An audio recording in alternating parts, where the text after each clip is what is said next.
This episode of I've Had It is brought to you by Booking.com. Booking.YEAH. Every time I use Booking.com to find a place to stay in the U.S., I know they'll have exactly what I'm looking for. They have a huge variety of options from hotels to vacation rentals, and I'm always able to find something that fits my specific needs. I found that Booking.com has something for everyone. Find exactly what you're booking for on Booking.com. Booking.YEAH. So are we supposed to start the podcast? Ready? 1, 2, 3. Patriots, gay triots, they triots, black triots, brown triots. It's a big day in the USA. Welcome to America's top DEI podcast. Pumps, what have you had it with? Okay, what I've had it with is I've gotten 2 alerts today that said people are questioning Trump's cognitive decline. Oh, God. Concerns over dementia or concerns over this press conference Trump had. People are concerned he might have dementia. I'm like, motherfucker gave a blowjob to a microphone. He swayed on stage for 37 minutes and didn't talk to Ave Maria during the campaign. This is not breaking news. If you listen to his press conference, there is no question in your mind that he is unhinged and mentally unwell, dementia, Alzheimer's, whatever you want to call it. If you've been watching him the last year, you know he is not well. Well, I mean, and even before that, he's the guy that recommended injecting bleach. Oh, yeah. I mean, you know, like this isn't new. This is just, it's gotten worse because dementia and cognitive decline is a progressive illness. And so it's progressively gotten worse. And I read an article that people around him don't even really know that he really knows what's going on. And if you think about his day, they've made the Oval Office his own personal coloring book, right, where he can color gold leaf all over the place. And then he does show and tell every day with his executive orders. And they trot him around. And then there's all these nefarious actors behind the scenes, but they give him these vanity projects like, you know what? You can call the Kennedy Center the Trump Center. Oh, you know what, big guy? We'll put you in charge of vetting all the history at the Smithsonian Institution. Like, we want the guy that recommended that Americans put bleach into their bodies to disinfect it from COVID. Like, we want that guy. That's our guy. To be in charge of history. And like, there's something that Americans need to get back to embracing. And it is embracing the absolute bookworm nerds that have never made a B in their life, that like policy, that like to study policy, that are not threatened when people disagree with them, that are experts. And the faceplant of expertise in the MAGA movement and the capitulation to that expertise in favor of raising up complete dipshits like Pete Hegseth, right, who's wholly unqualified, whose pastor is a guy that covers up pedophilia in his church. And it just seems like every time I turn around, these guys are involved in these crazy scandals that involve some sort of sexual abuse, some form of pedophilia. They say stupid stuff that they don't know what they're talking about. And here's the thing. I get a bunch of nuts forming a cult. I think the support for Trump in this country, I saw a poll that only 31% of Americans believe Trump to be honest and trustworthy. Right. So that's the base, 31%. And they're so loud and obnoxious that it feels like that 31% is much larger than it is, because their whole life, when they wake up in the morning until they go to bed at night, is defending Cankles, McTaco, Tits, and owning the libs. That's their sole identity. Like, they don't have other hobbies. Liberals don't stay so hard in this all the time because we have other stuff going on. We have other things that we like to do. Well, you know what is so interesting about that is you have these people that I see on Twitter or whatever you call it now, and it's like, release the Epstein files. It's, pedophilia, can't stand, da, da, da. And then like 2 years later, now that Trump's, it's old news. We need to get over it. And I'm like, not only do you want to own the libs, you have to twist yourself into a pretzel every day because he is so crazy and changes what he thinks and what he says. It's the Epstein hoax that he's geared you up for 10 because years. He's in the Epstein hoax. He's in the Epstein files. He's of course in he it. is. And now this is a huge cover up, and all of these people are complicit. All of these betas wake up every morning and figure out, are we pro-release Epstein files or are we against? And whatever a grown man, and these guys, fancy themselves, they like to quantify masculinity. That's like one of their top 3 things to do: own the libs, worship Trump, and quantify masculinity. And in that vein of quantifying masculinity, they worship a guy that wears a full face of makeup every day. And shoulder pads and shoe A girdle. lifts. Yeah. I mean, a girdle, apparently a diaper. I mean, he's what, like 98 years old? And I thought he was 103. 103, Cankles. I mean, the whole night. It's nuts. Okay, so my grievance is somewhat similar.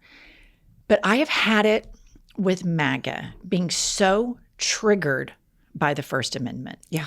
And here's a prime example. So this summer, my family and I, we went to London and we saw the band Oasis at Wembley Stadium.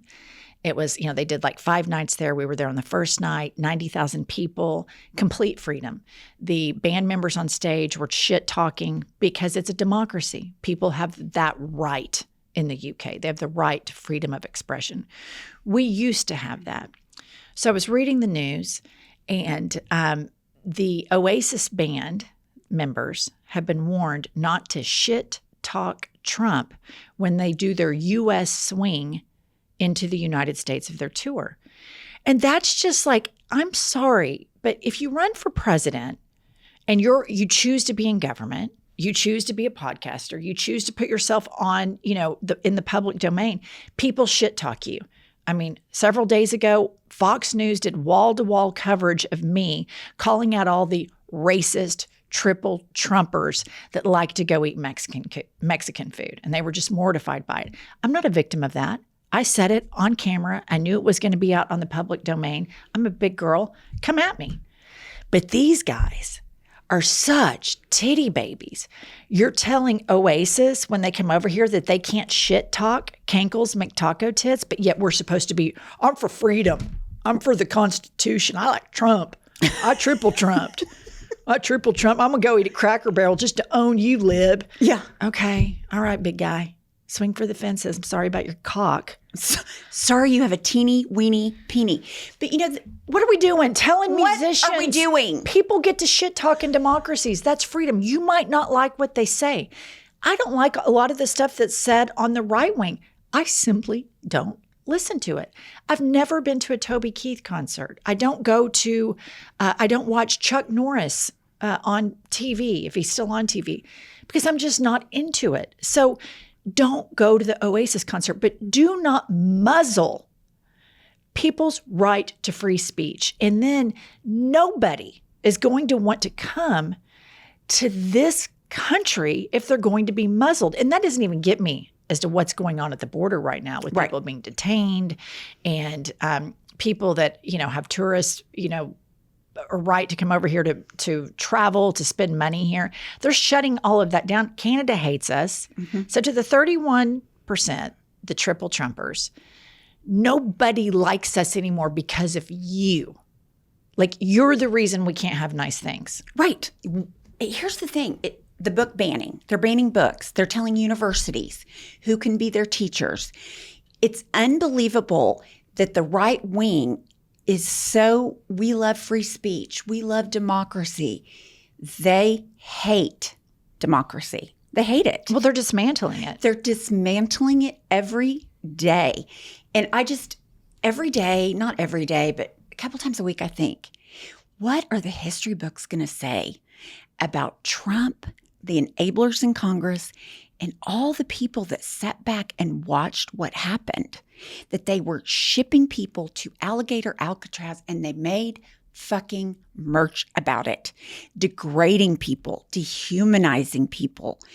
It's unbelievable. Like 100 years from now, I I understand why Donald Trump wants to rewrite history, because it will not be kind to him, nor will it be kind to Moses Mike and that whole thing. And I have a prediction. It's just a personal prediction. But as this continues to go, no religion is the number one growth in religion.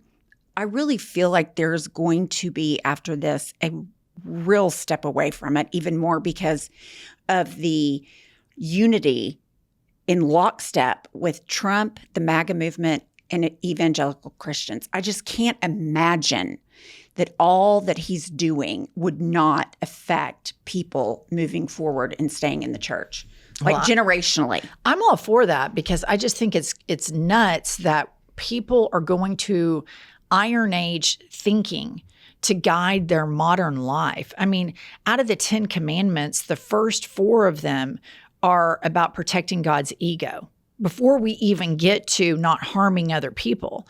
And so, I mean, that's kind of nuts. Like, don't worship other gods. And we're putting that up in public schools. Like, we've really studied a lot past this. And if you define the Abrahamic God, and you went to a therapist, a secular therapist, and you told them, yeah, I'm in a relationship with this guy, but, if I don't think this certain way, or if I find another guy attractive, or if I tell a little white lie, he tells me he's going to, burn in hell. I'm going to burn in hell forever. And the therapist would be like, you need to break up. This is a controlling psychotic relationship. And so, listener, I know that some of you are probably Christian light and were raised in this, and you have a sense of spirituality that gives you peace. Where we live in the Bible Belt, these Bible thumpers are meaner than rattlesnakes. They oppose everything good about this country, and they're so miserable in their own religion that they want to recruit everybody to be in it with them, because misery loves company. These people are not fun. They're racist. They are white supremacists. They do not like freedom. They get wound up about other people's sex lives all the time. It is the biggest busybody movement, which is why we have started a movement to boycott mega churches. I want to start there. So we're selling merch right now to boycott mega churches, because the religious industrial complex has done every bit as bad damage to this country as big oil, big pharma, and we need to keep our eyes focused on that. And those listeners that are in it still, and you realize, wait, this kind of doesn't make sense. What do you mean? Like, people used to live to be 900 years old? Because that's the thing about it. They make you believe all of it, which is unbelievable. You can get deprogrammed, because Pump's Hair did it. Yeah, and I just think, in looking back, the lack of empathy that I showed other people, and now that I see every day with people that I know, I mean, I think we could add to the shirts, like, Christianity sucks. I was going to say equal sign with like a thing in it. Empathy. The exact opposite of empathy is what I see in this MAGA evangelical Christian Now, there are movement. a couple of Democratic politicians that are deeply religious from the South. James Tallarico out of Texas and Andy Beshear out of Kentucky, who use their faith to message to a very religious country. And make no mistake about it, America is a very religious first world country, kind of rich third world country. But that to message that they will not marginalize people because of their faith. But sadly, you see religious movements now talking about, they're labeling people who have empathy as, they're labeling it as toxic empathy. And so the central character of their religion, by their own definition, Jesus would have had toxic empathy. So it's just this stupid mind fact. Welcome to I've Had It. I'm Jennifer. I'm Angie, HBIC, Head Beaver. Let's check in with Kylie. Hi. Hi.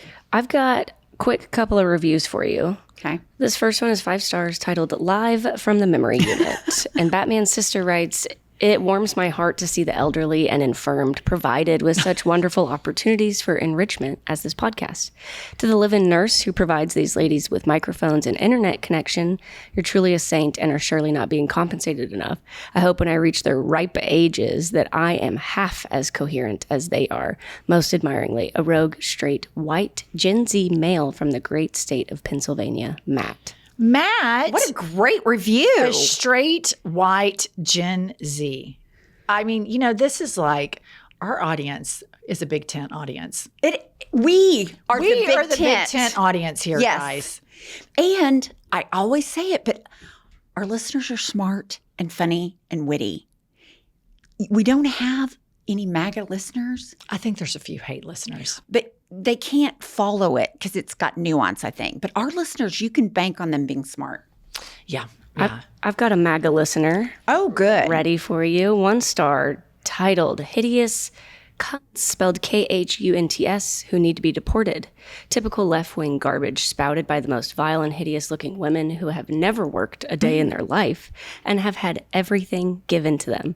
They should be banned from the United States and should be forced to live in a non-white country and definitely go on a diet. Go on a diet. Go on a diet, motherfucker. You wouldn't believe what I spend on Monjero. Keep that up really quick.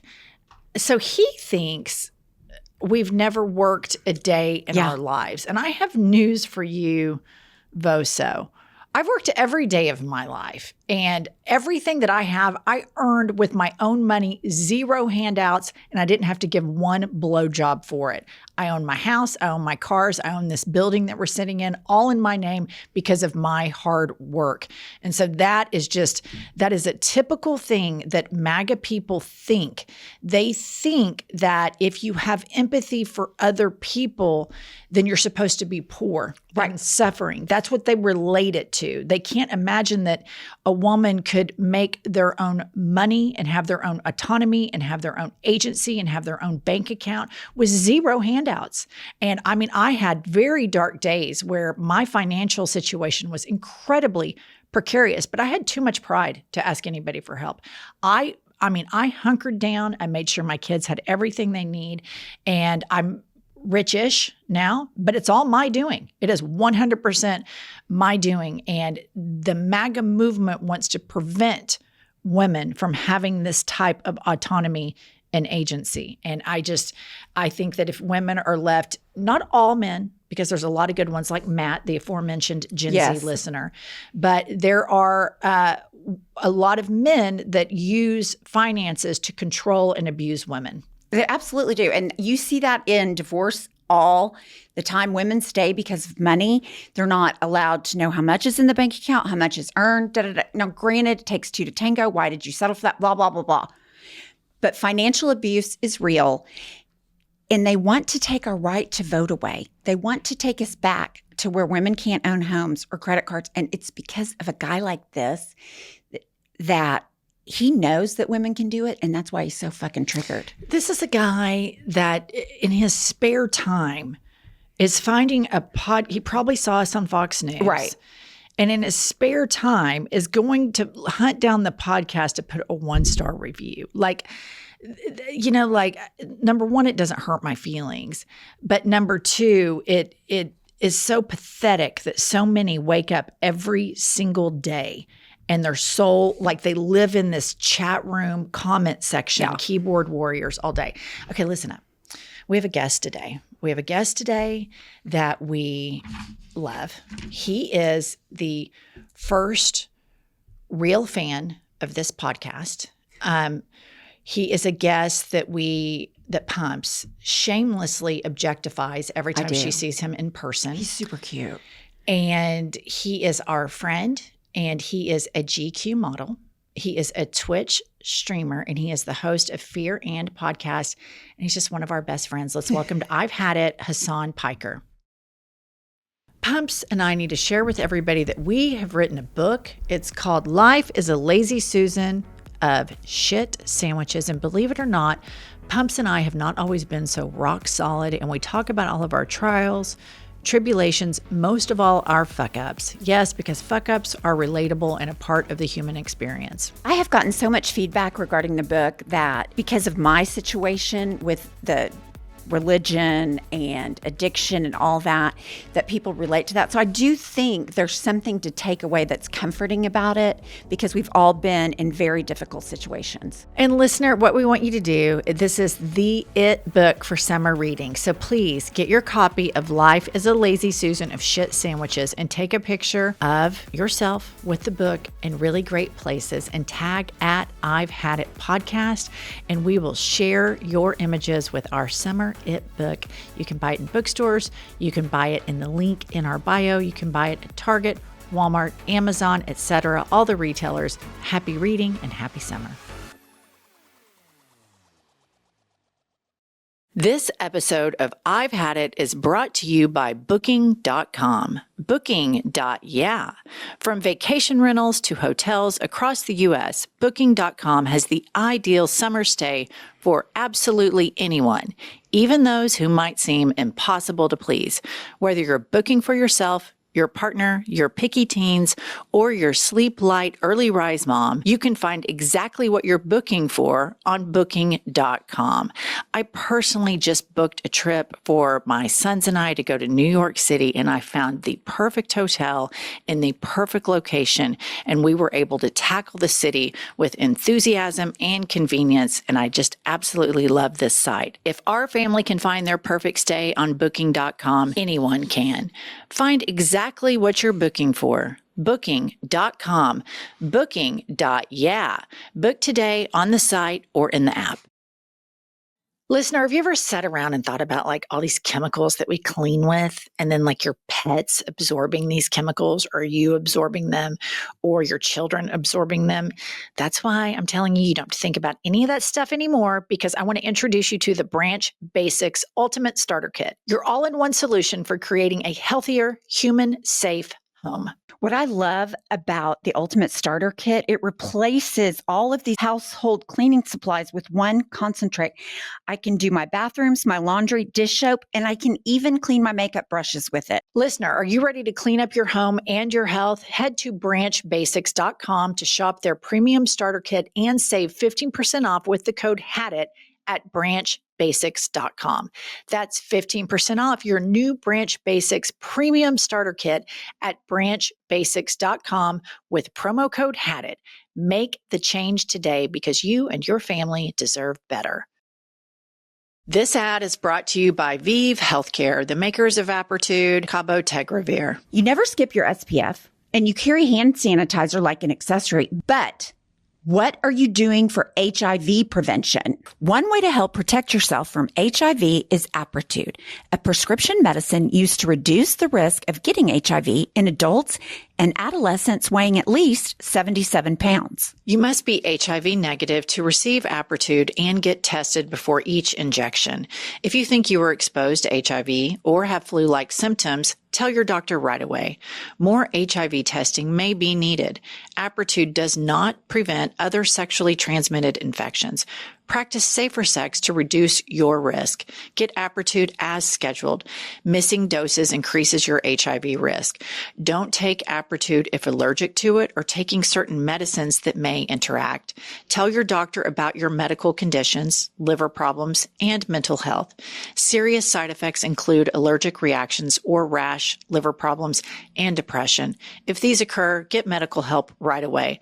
The most common side effect is injection site reaction. Bring your A game and talk to your doctor. Learn more at apertude.com or call 1-888-240-0340. Oh my God. Oh my God, Mr. GQ. Pumps, go ahead and get it out of your system. Oh my God, I loved it. Loved the bubble bath. Here's the deal, Hasan. You're the only person. Like, I hate everybody that posts their workouts on the internet. I hate everybody that posts their outfits of the day. I fucking like yours every single day because you're so cute and so smart and so everything. I do it for you specifically. So that's why I do it. But thank you so much for the kind words. I'm honored to be on the most radical progressive podcast in North America. That's right. This is the headquarters. This is the headquarters of the actual resistance, and not like the 2016 era resistance liberalism, like the real resistance. This is it. You are in the epicenter of it. We are not fucking around. We have had it from top to bottom, and we're calling every motherfucker out. No one is safe. No one. We have had it. Fox News is on our trail. They're wound up like cheap clocks, which is always just a bonus. Of course. When they get wound up. But Hasan, what have you been up to, and what have you had it with? Oh, I have so many things that I've had it with, but first and foremost, I wanted to say I've had it with Democrats who are not fighting. If you're a Democrat, you have to fight. If you can't take the heat, you got to get out of the kitchen. That's the number one thing I've had it with, because we know that Republicans are bad. We know that they're going to ruin the country. They're doing it already. They're doing all the fascist stuff. They got the military takeover of the Capitol. But we need Democrats to be out there putting their bodies on the line. It can't just be the American public. I'm out there at the protests. We're getting shot at. I don't see any Democrats with us. I need to start seeing Democrats at those protests. I need to start seeing like actual, visible, prominent politicians that are making a big fuss about the kidnappings that are going on all around the country, and also even the unlimited funding that's seemingly going to Israel. Well, that was a real aha moment for us, because it's such an easy layup right now to take down MAGA, to say MAGA isn't America first. They are clearly Israel first. Moses Mike Johnson packed up his toys because he didn't want his base to find out that Trump is in the middle of a pedophile ring. And he went immediately to his home district of Israel. They are Israel first. Yeah. And so I was waiting for the Democrats to say this. And they can't say it because they're beholden to the same people that Moses Mike Johnson is. So when the only bipartisanship that you see in Congress right now is support for killing marginalized Palestinians and starving them out, that's a huge problem for the Democratic Party. And here's the thing. And the Democrats are being really stupid about this. I played a clip yesterday, Hasan, of Marjorie Taylor Greene bashing Israel and talking about an economic populist message, like Americans are sick of funding wars, they're sick of not having health care. And I just said, she's a nut. She's clearly anti-Semitic, all this stuff. But I said, when you consume news, you're a middle information viewer, and you just see those clips, the Democrats are leaving us vulnerable to more fascism, to more conservatism, to more Christian nationalism by not taking the lead on this. And it enrages me. Yeah, Marjorie Taylor Greene should not be the leading voice on this. Like, right. She should not be outflanking any Democrat on this issue whatsoever. The Democrats are leaving a massive they're leaving this space and discourse completely void, and it's allowed Republicans to basically capture this issue because they recognize, at least some of these Republicans recognize, that this is a way to communicate earnesty, because it's a 92 to 8% issue at this point in the Democratic Party's base of support. The majority of Republicans don't even support Israel as they once did. You got basically just a base of evangelical Christians who are evangelical Zionists, who are some of the most rabid supporters of Israel. American Jews don't even fuck with Israel like that anymore. And, the Democrats are still seemingly leaving this conversation out there for the likes of Marjorie Taylor Greene to take advantage of, to make themselves seem like they're earnest and not grifters. Totally. And she's a total grifter. But, we've been keeping an eye on her, and she has been hanging out with Steve Bannon a lot. And they're nuts. But Steve Bannon has good political instincts, and he always returns to an economic populist message. Now, does he want to deliver that populism once he gets power? Fuck no. Absolutely not. But he knows that he can use it to lure them in. And Marjorie Taylor Greene, she's figured out how to game the stock system. She's made her money. And I think she is starting to realize that Trump's 95. He's got Cankles, clearly has dementia. She's starting to see beyond Trumpism, and she is evolving in a Darwinian style to say, how am I going to survive after this cult. And once the damage and the debris field of all of this shit that he's done, there is going to be a rise of economic populism. And the Democrats are leaving us so fucking vulnerable. No, absolutely. They are, I think the real scary person in this league of villains is Tucker Carlson. Really? I'm truly terrified of that guy. And the reason why I say this is because he was early. He was an early adopter of the fake populist messaging. When he was on Fox News, he was one of the only guys in mainstream news that was actively talking about like workers' rights and how important it is that like the right wing actually care about American labor, right? And Donald Trump, in many ways, actually adopted that framing when he was talking about why he was going to do when he was going to do this tariff strategy, when he was like, oh, we got to revitalize American manufacturing.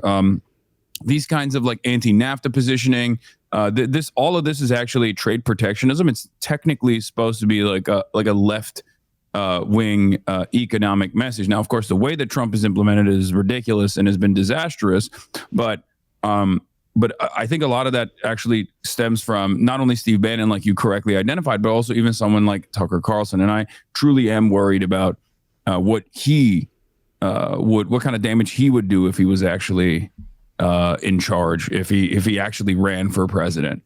Well, TV guys won before. Because they also have the support of what you called them Christian Zionists. I call them rapture preppers because I live in the Bible Belt, and these people are genuinely prepping for the rapture. And this percentage of the population are what leave us most vulnerable. These religious rapture preppers. This is the way Putin entered. Is through the prayer breakfast. This is the way everybody gets radicalized to Trumpism. This part of the electorate is the worst part of America. I think you may remember during this last election, a guy in France that worked in the French government, he was a politician, said, we have to have more independence than waiting every 4 years to find out how the voters of Wisconsin vote, because other countries are recognizing that we have a dipshit problem in America with part of the electorate. And the thing that pisses me off, Hasan, about the Democrats is there's still this that they want to lure some of them their way. Instead of just saying, look, we need to get new voters. Those people are always going to vote right. Yeah. But there's still this kind of like, you probably saw when I got into it with Rahm Emanuel, I got in a fight with him and he was trying to bend to like say, hey, I don't like trans people either. And I'm like, that's not the way. Randy Brashear proved that we don't have to throw any group under the bus. And he got elected in Bible thumping Kentucky, like Mitch McConnell land. And so I don't know why the base beyond the Israel thing, I don't know why they want to, if it's just still upholding patriarchal structures or protecting capitalism. But at this stage, I'm so mad as a Democrat. And listen, I was in the tank. I was Hillary. I didn't vote for Bernie. My oldest son, browbeat me for that, called me a conservative, and I was that Democrat, okay? I was that Democrat. And people use the word radicalized, and I don't think that's the right language to what happened to me and what's happening to a lot of white women that look like me. I would say it's being deprogrammed, and this is what pissed me off. The Democrats won. Joe Biden won, and we all saw what happened on January 6th, and that motherfucker got elected again. They should have charged him. He should be in prison. And I just saw the breathtaking pussy at the core of that party, that y'all are playing two different games here. And that's what pissed me off about the Democrats. And I still see that going on right now with the Democratic Party. They're not standing up to him. It's like, come on. Yeah, no, that's you have to at some points punish a child that's misbehaving. Otherwise, they're never going to learn the right lesson. They're never going to grow up to be a healthy adult. The Democratic Party, on the other hand, is so cowardly, so feckless that they are utterly devoid of any sort of counter messaging campaign. They're just incapable of combating anything that the Trump administration is doing. I have begged consistently Democrat Party consultants, the Pod Johns, when I go on their podcast, to be like, the Democrats should behave more like Donald Trump, but with good policy rather than the evil policies that are damaging to the working class that the Republicans present, damaging to marginalized groups that the Republicans present, like, taking away women's bodily autonomy, fantasizing about potentially taking away gay marriage, things of that nature.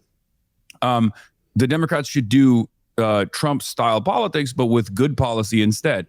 Oh, we're doing student loan debt relief. What are you going to do about it? Sorry, everyone is actually going to enjoy that. Republicans are going to enjoy that. We're going to do paid family leave, right? Whether you like it or not. We're going to do healthcare, whether you like it or not. Sorry, sucks to suck. Oh, you hate free healthcare? Well, you're going to get it regardless. I think that's how they should legislate in a bold way, and also punish people both within their ranks that step out of line for corporate interests. And I'm talking about, of course, Kirsten Sinema and the Joe Manchins of the world, who are playing the role of a villain, a rotating villain within the structure of the Democratic Party. Whip those votes. Why am I talking about all this? Well, the reason why I'm talking about it is because before I actually met Democrats, before I actually went to the DNC, for example, before I met the consulting class, I always used to think that these guys are just like cynical, amoral monsters who are cold and calculating. They are just simply,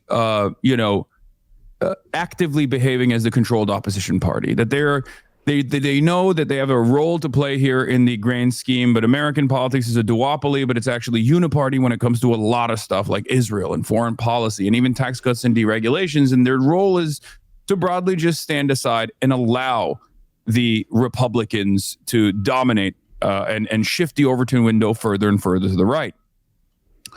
And I thought they were doing that on purpose. And then I met a couple Democrats, and then I started meeting their consultants, and I realized, oh my God, it's not even that. They're just stupid. Like, they literally are so stupid that they genuinely think, like, when they say, oh, we got to go along and do a song and dance with Liz Cheney, there are some dumb fucks in there who unironically thought that this was a banger. Like, they literally, what they were communicating to the TV channels about how, like, we have to hug and kiss Liz Cheney because we have to, like, bring over this mythical moderate Republican voter. When, have you met a Republican lately? Like, 90% of the things that they are, 90% of their grievances are just made up. They're hallucinating it. You know what I mean? They're living in an alternative playing field. Like, you're not winning those guys over. They think you're like a pedophilic vampire. You know what I mean? They don't think, like, they're not like, oh, wow, reasonable foreign policy. That's why I'm voting for Donald Trump. No, they literally have hallucinated an alternative reality. So they didn't win any of those voters, but the intention behind those actions are, I guess, genuinely stupid, but genuine nonetheless. So I guess there is like there is some hope there. I do think when you think about the way the base moved the Republican Party so far to the right, we have to be that bold and move the politicians that we have right now that far to the left. And none of them are perfect. Like Gavin Newsom and the, what's his name? Charlie Kirk interview. I mean, double thumbs down, annoying as fuck. But what he's doing right now, the cap lock tweet and like acting like, sending that out, those unhinged tweets, kind of like Trump did and threatening to gerrymander. We have the leaders that we have right now. And I mean, here's the thing, Hasan, between you and me, I think, most people would probably rather earn their money on their back than being an elected politician. So these are the guys that we have right now. So I think our best plan, we have to beat up on them, but we also, when they're showing good fight, we have to support them and also continue to move them to the left, because the people that live in these all MAGA supermajority states, the damage is already happening and has been happening. And so I share all of your disenchantment, but I think we need to, as a base, keep pushing them. The ones that we have now, the ones that won't push, primary them, but the ones that we have, I think they can evolve, because look how quickly the whole Republican Party changed. I mean, these guys used to just, not that long ago in my lifetime, they told Nixon to resign, that they wouldn't support him. They used to think Russia was bad. Yeah. Well, they had a sense of shame back then. I feel like, they were still doing a lot of shameless stuff, but there was like broadly some level of wanting to preserve, some decorum, wanting to preserve the sanctity of institutions, right? Like, At this point, it's just like pure domination. They don't care. They understand the resentment that people have towards these institutions after multiple decades of not getting any progress for anyone in a meaningful manner. So they recognize that animosity and they use it. They use it to their advantage to basically pick apart the corpse of America at this point for like profits for a couple of their friends. I mean, the president did a rug pull meme coin, like with cryptocurrency. What are we doing? I think a lot of us see that what I spoke about earlier, the failure in Joe Biden's term, the biggest failure of his term, and what that term will always be defined for, regardless of any legislative accomplishment he did. In my opinion, that presidency would be considered a failure because it led to not incarcerating Trump and protecting voters and protecting democracy. And Gaza. Yeah. Right. And Gaza too. Yes. And that like, that left us so vulnerable. And then when you see Zoran Mamdani, like we're all dying for like a savior, right? And you see this Barack Obama Riz kind of look, that larger than life kind of celeb politician arrive on stage where you're like, oh, who's this guy? He's good looking. Oh, he's spitting facts. By the way, Barack hasn't said anything about Zoran. I don't know if you noticed. I know. And so that's my next point. So my next point is then you're like, oh, okay, the Democratic Party, everybody needs to endorse him. And then I see Cory Booker, abject disappointment, puss out on it. I mean, just a total puss. I see Hakeem puss out on it. And you see all of them. And I'm just like, and he's still like, I just saw a poll come out today, Hasan, where he's ahead of Cuomo 20 points. He's getting the Jewish vote. He's getting, the white vote, the minority vote, all the votes. Yeah. And I'm just like, and I think go back to he's winning the conservative vote. Did you know that? Yes. And I go back to you, Hasan. They're stupid. The Democratic, they're stupid. They don't understand. They're all about charts. I mean, these are the same people that thought we're going to spend, what was it, $10 million to learn how to talk to men? 20 million to learn how to talk to young men. That's what the Democratic think tank did. And what you're saying is how you talk to them. You say, you don't like health care for everybody? Tough titties, son. You're going to get it anyway because that's what we stand for. We don't let poor people die. Tough titties. You don't like your student debt being forgiven? Fine. We'll exclude your ass and you can pay all the interest. But to not be such pussies and govern like that, it would be incredible. But I don't see it from the Democratic leadership. And I've been so disappointed that Obama and others have not endorsed Zoran. Yeah. And I think it's by design. And I think Israel is a major reason here. That's it.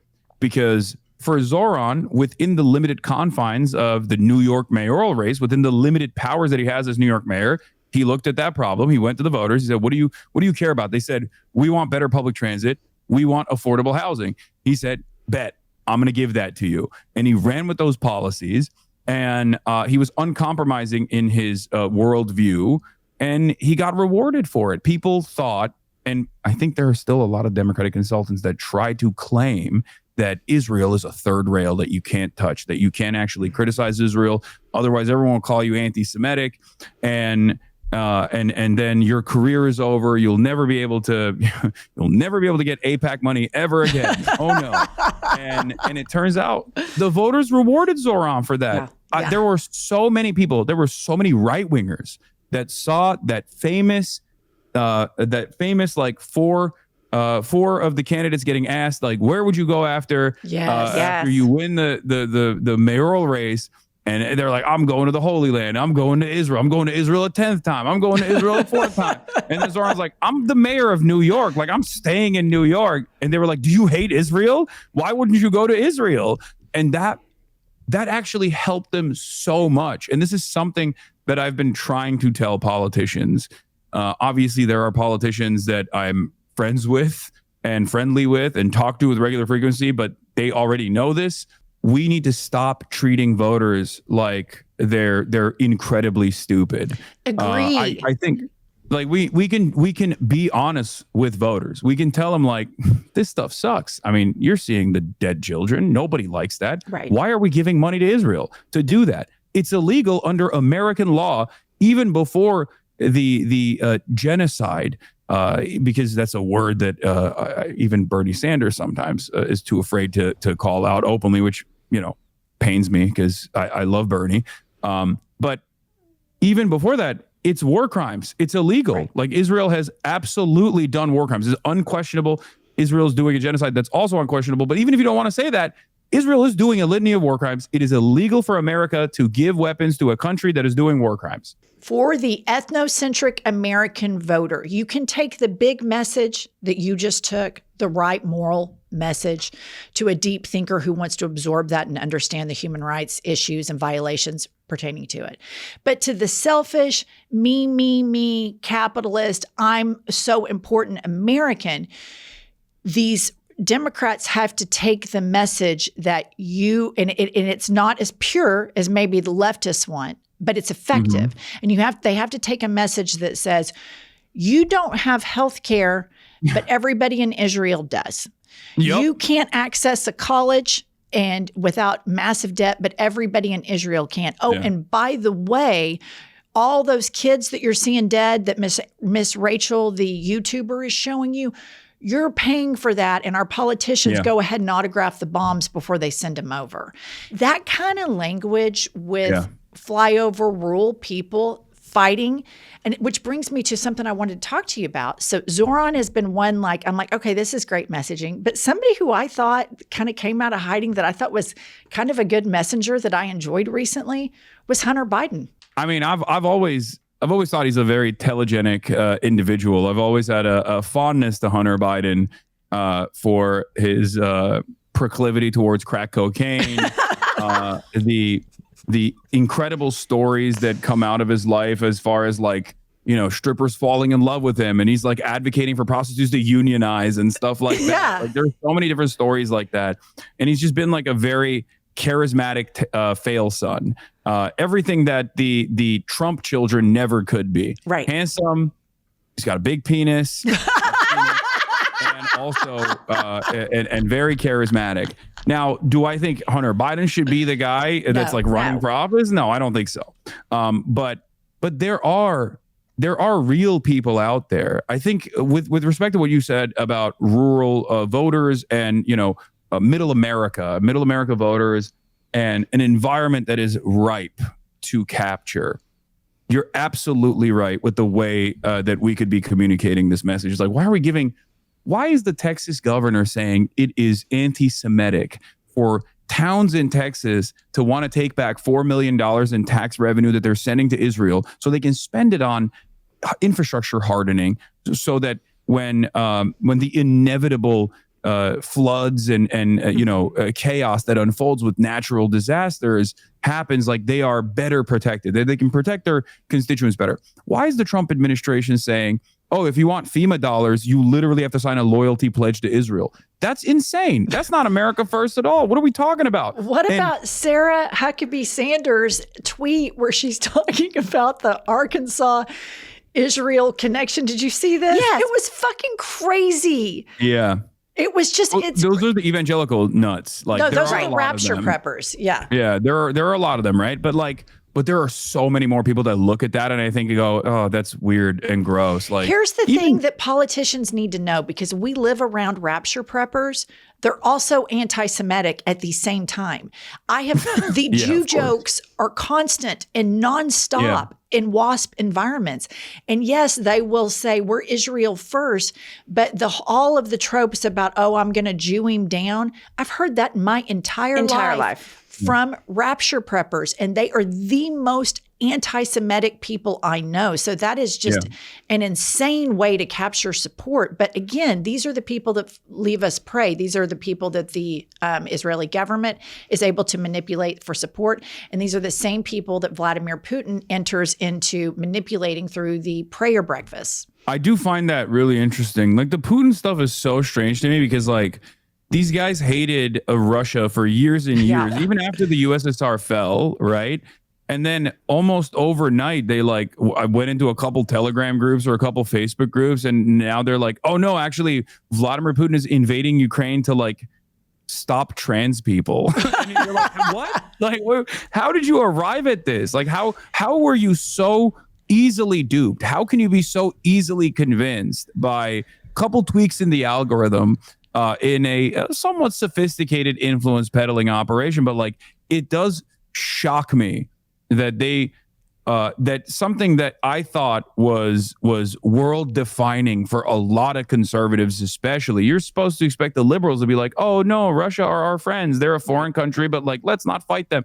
Like, nope. It's the Republicans who are now saying like, Russia is our friend and we should fight Ukraine instead. Right. Or the country that was invaded, we should fight those guys because they're woke and gay, which they're not. I don't know where they got that from either, but they're just like, no, they're Democrats. Ukraine is the Democratic Party country and Russia is the Republican Party country, so they're good. And it blows my mind that it works. There's so much homoeroticism in the Republican Party and so much suppressed sexuality, bisexuality, homosexuality, closet cases, and Vladimir Putin did his topless photo op on top of that horse, and they were just frothing at the mouth. He did look good. I hate to give him that. He did look good on that. He did look. It's cool. I wish more politicians would do stuff like that. Oh my! Please don't tell me Trump is going to get topless. I mean, that is just. Oh no! I hope not. So bad. So I hope not, because I'll be too turned on. You know, there are people who think he's hot, which is so crazy. That's like one of the things where I'm like, oh, you're like actually hallucinating. Right. Like There's no way. When ladies at like Trump rallies will be like, I would want him to grab my pussy. I'm like, oh, what? Like, you think this guy is like a sexual dynamo. But you know That's crazy. This is what's interesting to me. They're all so, like, a lot of the men are so deeply attracted to his aura, to him, but they have to Photoshop images of him. So you get all this homoeroticism that comes out of MAGA.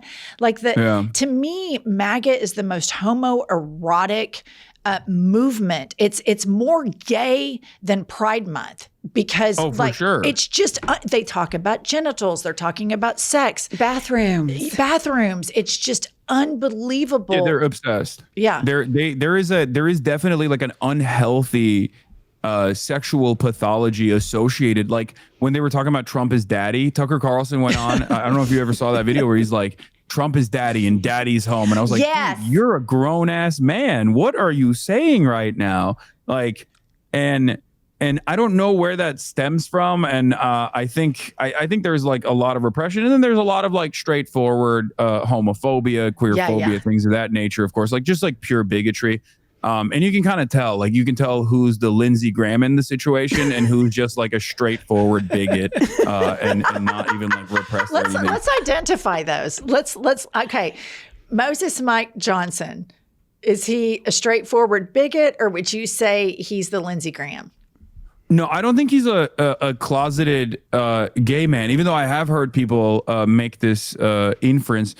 I think he is into like weird kink shit though. Like I think he's the type of guy who like is into BDSM and because like he has that porn app, right? Like he has the porn watchdog app that him and his son monitor each other's like porn consumption to keep one another on the ball. So they're not like, they're not like looking at porn. And to me, it's like, dude, if you have your son doing that for you, you got to be a real freak. You know what I mean? It's just like, just don't watch porn. What's wrong with you? Or just watch porn. Who cares?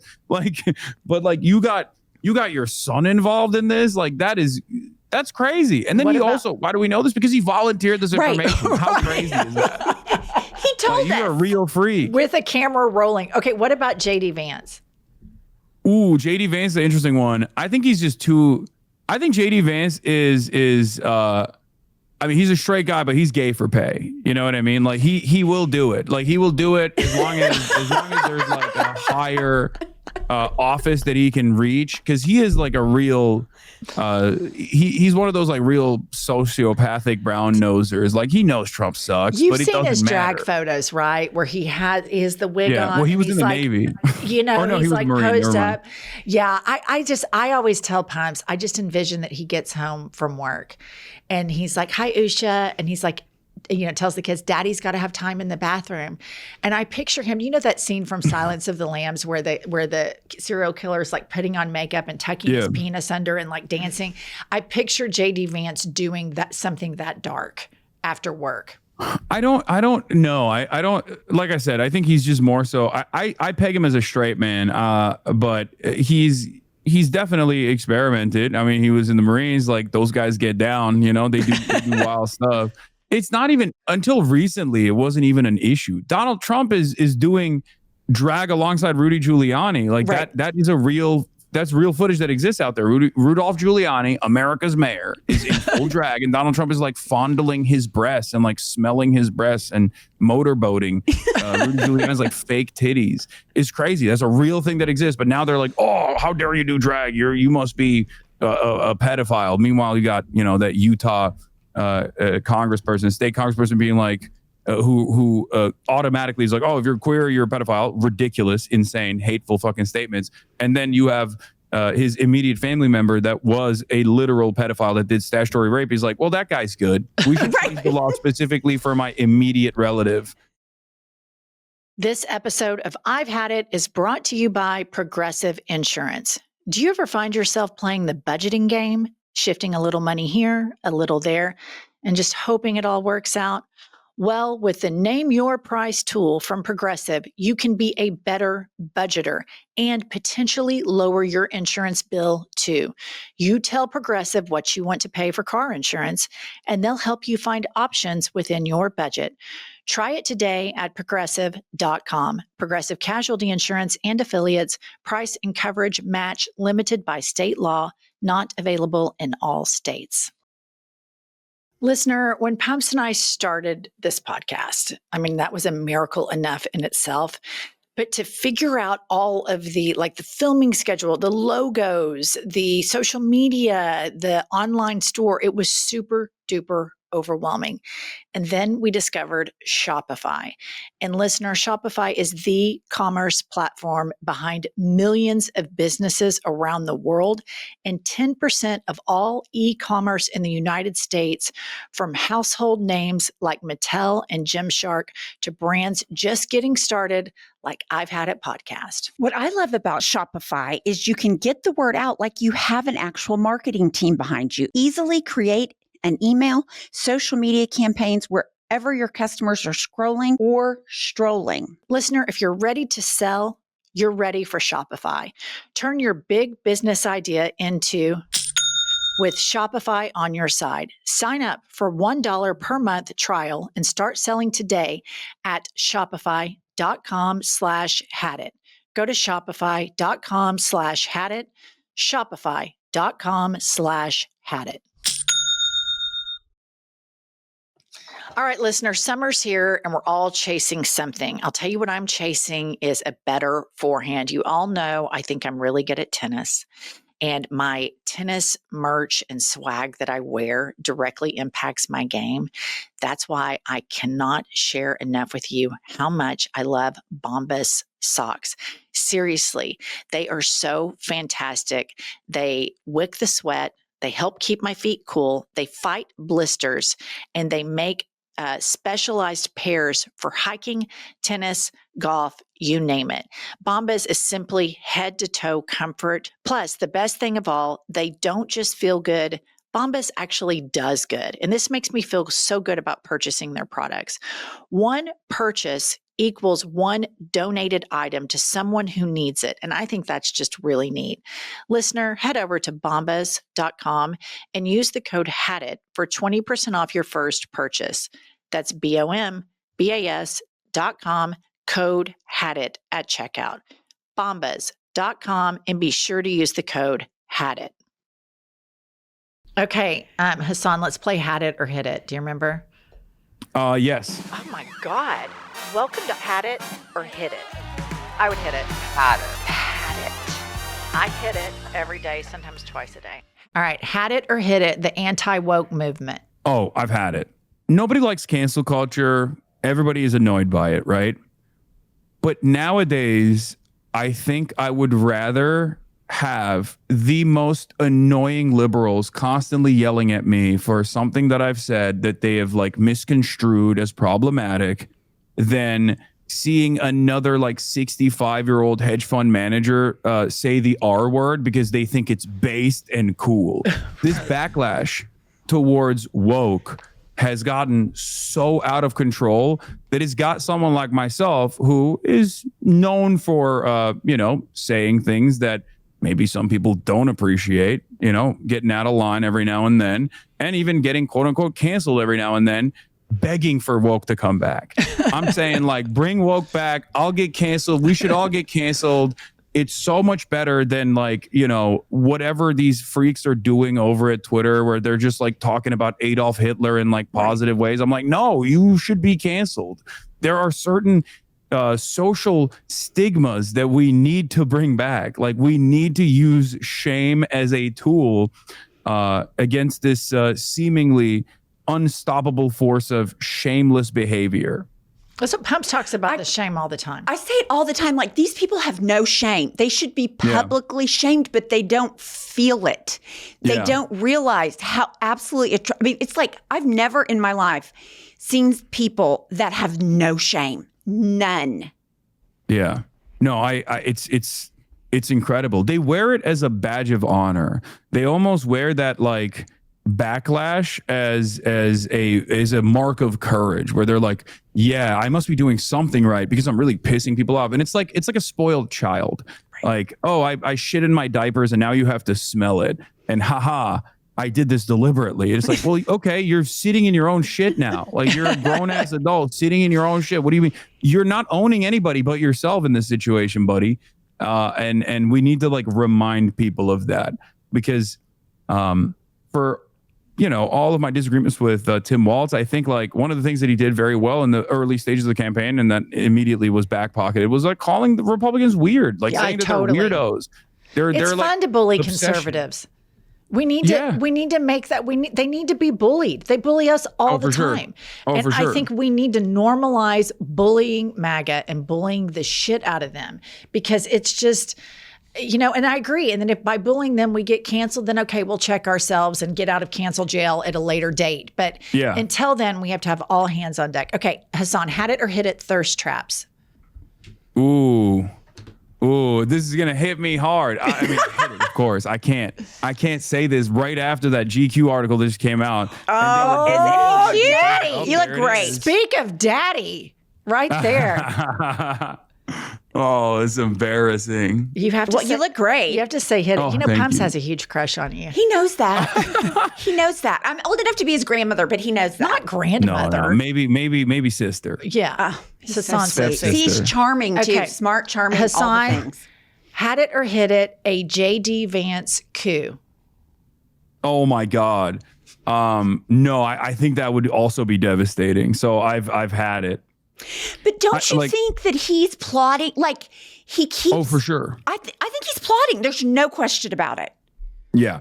No, he has been noticeably absent from the conversation when it comes to the Epstein stuff. If you realize, like, he stays out of stuff like that, because I think he's always like in a let's wait and see. He approaches everything with like a let's wait and see where this goes. And I think eventually, I think it's partially because like, he wants to use the existing momentum of like the Trump train for his inevitable pathway into the White House. But I think if given the opportunity, he would, oh my God, he would have a Brutus moment. He would shank Donald Trump so hard. I agree. Which is rewarding for sure, for only a brief moment, because I do think that he is backed by some of the most rapacious freaks out there, like the Peter Thiels and the Curtis Yarvins of the world. Like those guys, like the Silicon Valley techno monarch attitude that they have is so alarming. Yeah, it is. It's terrifying. And here's my thing. I know you said that you didn't, and I no pun intended, I know on your part, you said you didn't peg J.D. Vance as being gay. I kind of do, because this is my theory and our listeners have heard it. Think about pre-Silicon Valley J.D. Vance, hillbilly elegy. He had no eyeliner. Yeah. He was a little chubby. He was a little frumpy. He called Trump America's Hitler. And then he goes out to Silicon Valley and he hangs out with Peter Thiel, who everybody knows is out of the closet. And that motherfucker comes back yassified and psychotic. I mean, he got queer-eyed. Peter Thiel queer-eyed him. He looks, you can tell.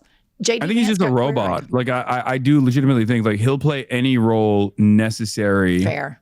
He's certainly a smart guy too. He's not like a stupid person by any means.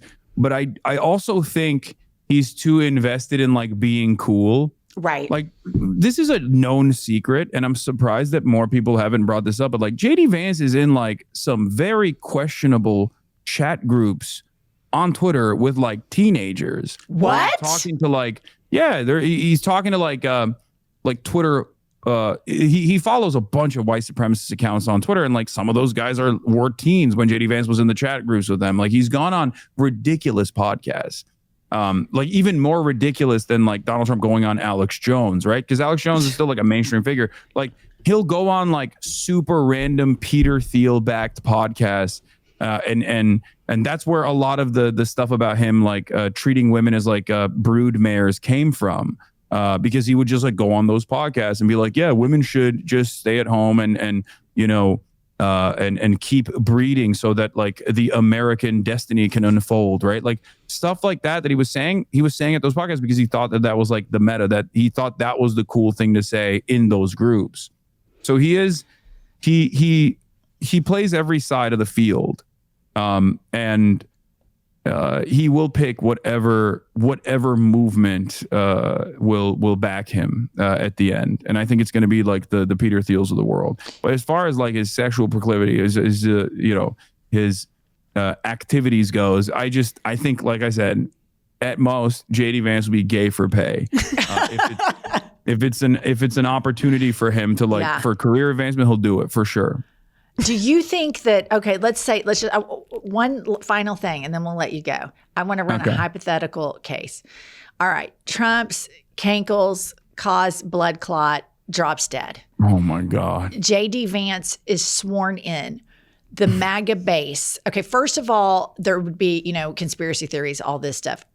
Can JD Vance, calm and keep the MAGA base tethered to him? No.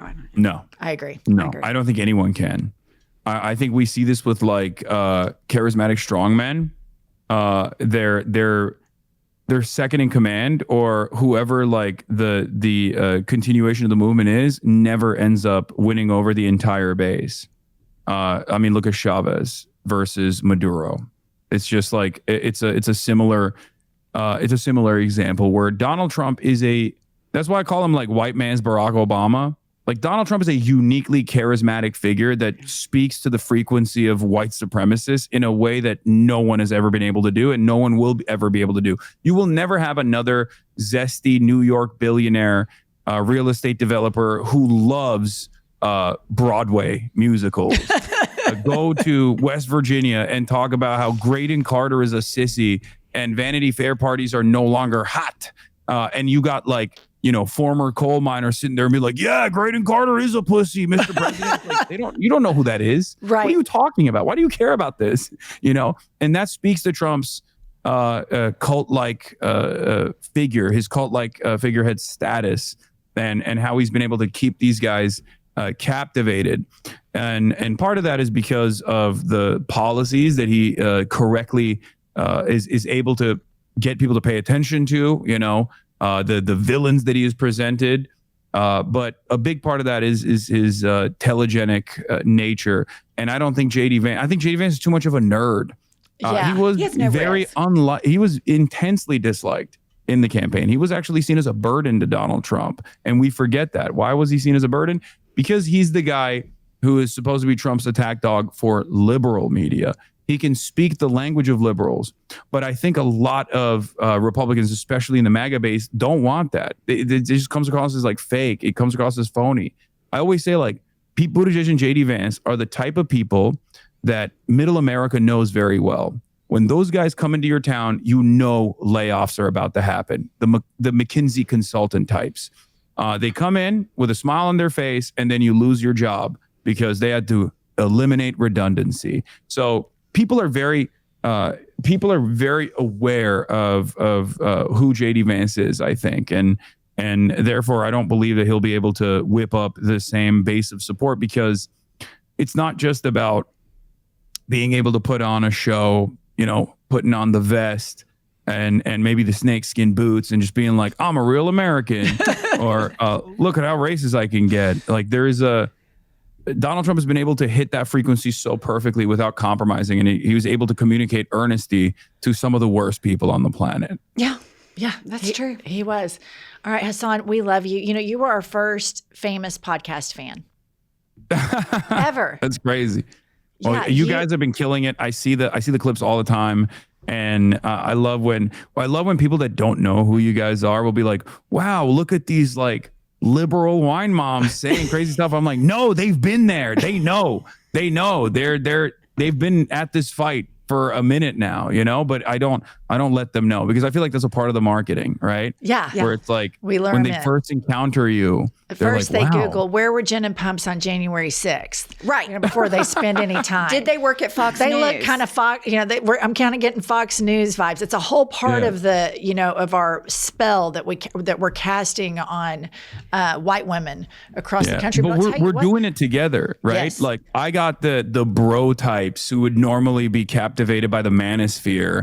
So when people look at me, they go like, oh, this guy, like he likes to lift weights and I don't know, he seems kind of bro-y to me. Like, is he a misogynist? And then, you know, and then people maybe tune into that frequency a little bit better, like people that otherwise could easily be duped by the likes of Andrew Tate, then come in and watch me. And you got the liberal wine moms who are like, well, yeah, these gals, I identify with them. Like they're just shooting the shit and you know, they're saying the right things. So it's this unique coalition that we're building in bases of support that the Democrats have lost. And white women, I'll tell you what I've had and young men. Really has. We have the Gaytriots. We have a huge LGBTQIA plus community audience, and we call them the Gaytriots. But I'll tell you what, white women love gay men, and gay men love white women. So it's a great alliance. So I think we keep tag teaming this. Hasan, I hope we make it to 2026. I hope everything's not militarized by then. I'm sincerely worried about it. That's not hyperbole. Oh yeah, no, for sure. But we love you. And it's so good to have you on. I want to, the next time you come, I want you to come to the Bible Belt, and I want Marsh to come and just I want to take you to a cowboy steak restaurant, because I know that for you it's like being in the middle of I've been to Oklahoma. Yeah, I told you guys this. I've been to Oklahoma a bunch. My brother used to live in Oklahoma when he worked at Boeing, so I'm very familiar. Remember with the former governor Mary Fallon and everything. She sucked. National Oilfield Prayer Day, baby. That's my goat.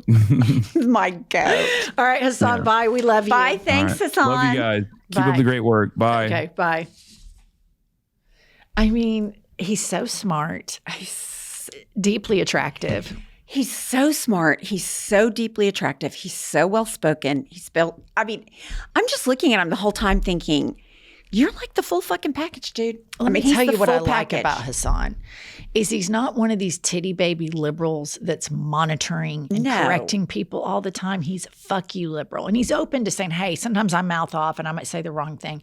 Cancel my ass and I'll work my way out of the cancellation, because his heart's in the right place. And I think the message with the Hasans and us of the world is we're fighting for the right thing. We're open to you calling us out. But in the time that we're trying to get the fascists out of the government, if people are 90% on your side, don't check them. Check the fascists instead. Right. You know? Right. There's plenty of things you can be bitching about. We've got to coalesce. I mean, if I'm willing to swallow the whole Charlie Kirk trans thing because Gavin Newsom seems to be the only real fighter on the national stage, like, I mean, well, here's the thing. It's you don't have to support somebody 100%. Right. Like, look, I didn't like when he did that. That's the thing about Trump. All the Trump supporters say, well, I think his tweets are crazy, but I really like him. Right. Oh, I think that grab him by the pussy comment was kind of weird, but I kind of like him. So the liberals need to take or progressives need to take a mindset that Charlie Kirk interview was bullshit, but he's fighting the fight right now. Right. By God, I'm gonna retweet. I'm gonna do all the stuff because he's out there. He's putting himself out there. You don't have to like 100% of a politician or 100% of a politician's actions. In fact, I think it'd be weird if you did. I totally think it's weird if you do. Right? That's why you have Trump and Putin, all the things. All right. Thanks to Hasan Piker. He is beautiful. And here's our book. We have our tooth model, Jennifer, modeling this. And Pumps, I just want to tell y'all one thing. The very first time we ever met Hasan, is Hasan messaging? The very first time Pumps met Hasan, we arrived at his house and she's like, oh my God, you're hot. And I couldn't help it. It came out. Right out of the gates, Mrs. Robinson. And then we hung out with Hasan at the DNC and she would just march right up to him. She'd go, Hasan, you're just so handsome. Yeah, and we'd get a picture and he'd be standing next to me. I'd be like, no. I want a full arm around. I want people to think she made him. That we're a couple. She did. I did. I mean, he's that cute. I forgot that you did that. Yeah. That's so cute. I love him. He is the best. And Will and Austin that he does the other podcast Yes, with. they're fabulous. Fabulous. It's a great group. It really right. is. Pumps, tell him. We will see you next Tuesday and Thursday. I'll tell you what I've had it with. Let's hear it. I've had it with that. Listen up, patriots, gaytriots, and natriots. We have a new podcast that has dropped. It's called iHip News. It's Monday through Friday, every day, 15 to 20-minute hot takes on the political landscape of the United States of America, always served with a side of petty grievances. We are on all the available platforms, Apple, Spotify, Google, whatever you get your podcasts, and YouTube. Please go rate, subscribe, and review so that we will chart upwards with America's greatest legal mind. Pumps, what does an eagle say? Caw-caw. A little bit more enthusiasm. Caw-caw. That's it. That's Caw-caw. That's the patriotism that this country needs right there.